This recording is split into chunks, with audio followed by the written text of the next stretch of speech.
স্ত্রীকে খুন করার পর ব্যাগে দেহাংশ নিয়ে গ্রামে ঘুরে বেড়ালো স্বামী।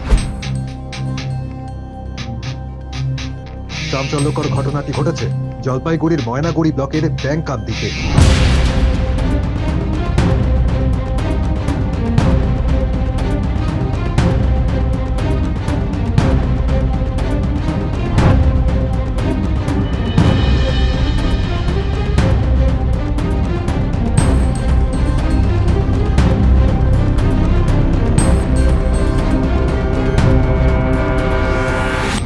মৃতা মহিলার নাম দীপালি রায়। ব্যাংকান্দির বাসিন্দা রমেশ রায়কে শুক্রবার সকালে থলিতে দেহাংশ নিয়ে ঘুরে বেড়াতে দেখে স্থানীয়রা। স্থানীয় সূত্রে জানা গিয়েছে, রমেশ রায় থলিতে দেহাংশ নিয়ে এলাকায় ঘুরে বেরিয়ে বেশ কয়েকজনকে সেই দেহাংশ দেখায়।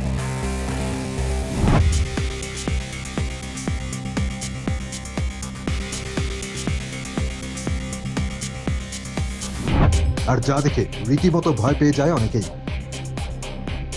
ঘটনায় সকলের মধ্যে সন্দেহ দানা বাঁধে। এরপর কয়েকজন মিলে তার বাড়িতে গিয়ে ঘরের ভেতর বিছানায় রক্ত দেখতে পায়। গ্রামবাসীরা বিষয়টি গ্রাম পঞ্চায়েত প্রধানকে জানায়। খবর চাউর হতেই ভিড় জমায় প্রচুর মানুষ। ঘটনাস্থলে আসে গ্রাম পঞ্চায়েত প্রধান। খবর দেওয়া হয় ময়নাগুড়ি থানায়। খবর পেয়ে ঘটনাস্থলে পৌঁছায় ময়নাগুড়ি থানার পুলিশ।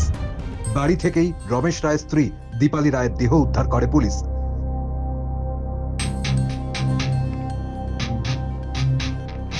স্থানীয়দের দাবি, তার স্বামী রমেশ রায় মানসিক ভারসাম্যহীন।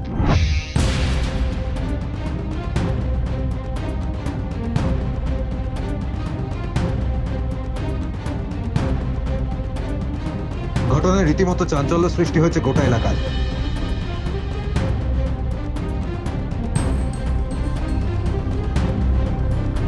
পুলিশ সূত্রে খবর, ইতিমধ্যে মৃতদেহ ময়নাতদন্তের জন্য নিয়ে যাওয়া হয়েছে।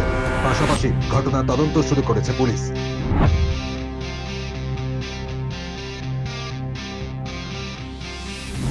রমেশ রায় ইতিমধ্যেই গ্রেপ্তার। আজ জিজ্ঞাসাবাদের পর আগামীকাল জলপাইগুড়ি জেলা আদালতে তোলা হবে পুলিশের তরফে। তাকে পুলিশ নিজেদের হেফাজতে চাইবে বলে জানা গিয়েছে।